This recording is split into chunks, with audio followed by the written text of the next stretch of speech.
నిన్న రాత్రి జరిగిన mister Majnu pre release function కు అతిథిగా వచ్చిన జూనియర్ ఎన్టీఆర్ మనస్తత్వంపై అఖిల్ ఆసక్తికర కామెంట్స్ చేశాడు. తారక్ ఎనర్జీ చూసి తాను ఎన్టీఆర్ ను రియల్ లైఫ్ టైగర్ అని భావిస్తూ ఉంటానని, జూనియర్ ఎనర్జీ లెవెల్స్ గురించి పొగడ్తలతో ఆకాశానికి ఎత్తేశాడు. అంతేకాదు, జూనియర్ తమ కుటుంబాన్ని తన కుటుంబంగా భావిస్తాడని చెబుతూ mister Majnu pre release function కు అతిథిగా రావడానికి అంగీకరించినందుకు కృతజ్ఞతలు తెలియజేశాడు. ఇదే సందర్భంలో మరొక ట్విస్ట్ ఇస్తూ తాను ఈ మధ్య తారక్ గారు అని మెసేజ్ పెడితే తారక్ ఆ మెసేజ్ పై స్పందిస్తూ ఏరా బలిసిందా అంటూ రిటర్న్ మెసేజ్ పెట్టిన ఆసక్తికర విషయాన్ని బయటపెట్టి అందర్నీ ఆశ్చర్యపరిచాడు. అంతేకాదు, అన్నయ్య అని మాత్రమే తనను పిలవమని జూనియర్ కోరాడని, అలా కాకుండా వేరే పిలుపుతో పిలిస్తే తనకు విపరీతమైన కోపం వస్తుందని అంటూ జూనియర్ తనకు ఇచ్చిన వార్నింగ్ ను బయటపెట్టాడు అఖిల్. ఈ సందర్భంలో అఖిల్ తన తండ్రి నాగార్జున గురించి మాట్లాడుతూ మరికొన్ని ఆసక్తికర కామెంట్స్ చేశాడు. తన తండ్రి నాగార్జున తనతో ఒక తండ్రిలా కాకుండా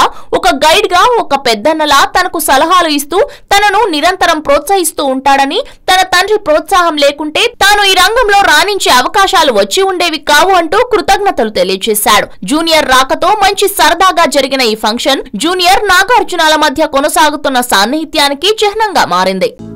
హలో, మిమ్మల్నే యోయో టీవీ యాప్ డౌన్లోడ్ చేసుకున్నారా? ఇంకా లేదా?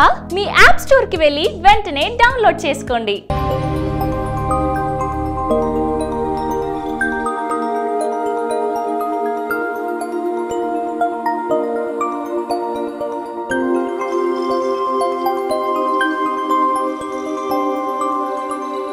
ఈ వీడియో గనుక మీకు నచ్చినట్లయితే లైక్ చేయండి, షేర్ చేయండి అండ్ సబ్స్క్రైబ్ చేయండి.